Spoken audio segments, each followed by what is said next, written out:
believe the Willy Wonka thing. So I'll give a little bit of my screw it. Well, I'll put it all out there. I'll put it out there. I don't care. I want to hear from you.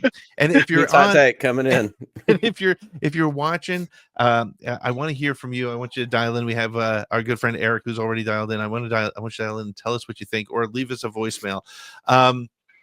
There's again another Chekhov's gun that was left was. At the beginning of the episode, Wim says, I still have to take my assessment. So I believe that this is Wim's assessment. And I feel like somehow Jod or Snowball, I'll get to that.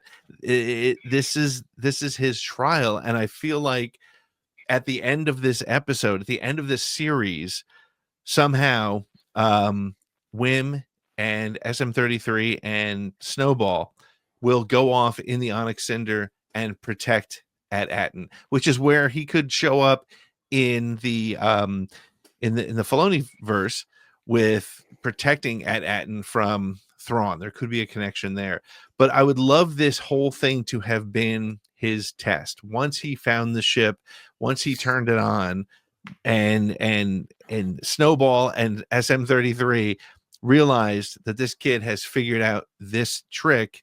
He's inherited Wonka's factory, and it's his job now to see if he can survive and figure out the mystery and get there.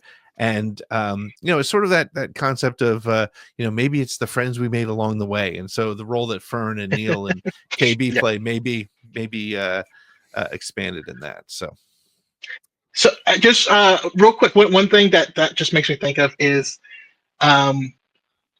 at Star Wars Celebration in Anaheim, on stage, they announced we finished shooting Skeleton Crew. And that was the first time I had ever heard of it.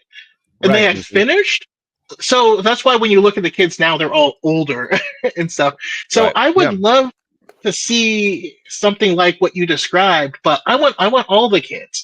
Right. Once At-Aten gets discovered, you can't put the toothpaste back in the tube. Right. I would love to see, because especially in the last episodes, we got to see the kids working together. We got to see them with an engineer, a captain, a pilot, and a gunner. And I want to see them realize that, because this whole show was based off of the, and that Chekhov's gun, him saying, I still have to take my assessment. Yep. He doesn't want to grow up. That's been his story throughout this entire thing. And correct. What are pirates but big kids? You know what I mean? Which is why there's a similarity between pirate code and just saying unclaimsies, because they're so stupid and childish. And so, but what's happening on At-Aten, I think, is also the enemy, right? It's pure conformity. And I don't think there's anyone at the top. This is something that was scripted a long time ago. And they're just doing this thing just to do this thing. So I would love to see, because he wants to help people. They have a ship. They have a mini crew. I want to see, a little time jump to where they're, kind of teenagers. And they're using the wealth of this planet to help people around the galaxy. That's what I want. Well, and I think that's one of the big challenges with this show right now. And again, it's so important that they land this plane. This show has to end at 8 episodes. And if they do more, it can pick up from there, but we can't leave things dangling because, to your point, now the Lothcat is out of the bag.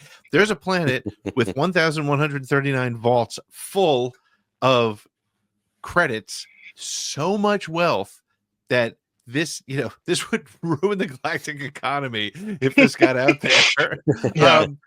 And it's a really interesting, which is why I think we all thought, well, this is going to have some sort of connection to the First Order and building, the Final Order, and and maybe that's where it goes, and maybe that's how it happens. But how do they leave this with a positive feeling, right? And how do they do? Because I'm with you, Chaco. Wim is truly the Luke Skywalker of this series, right?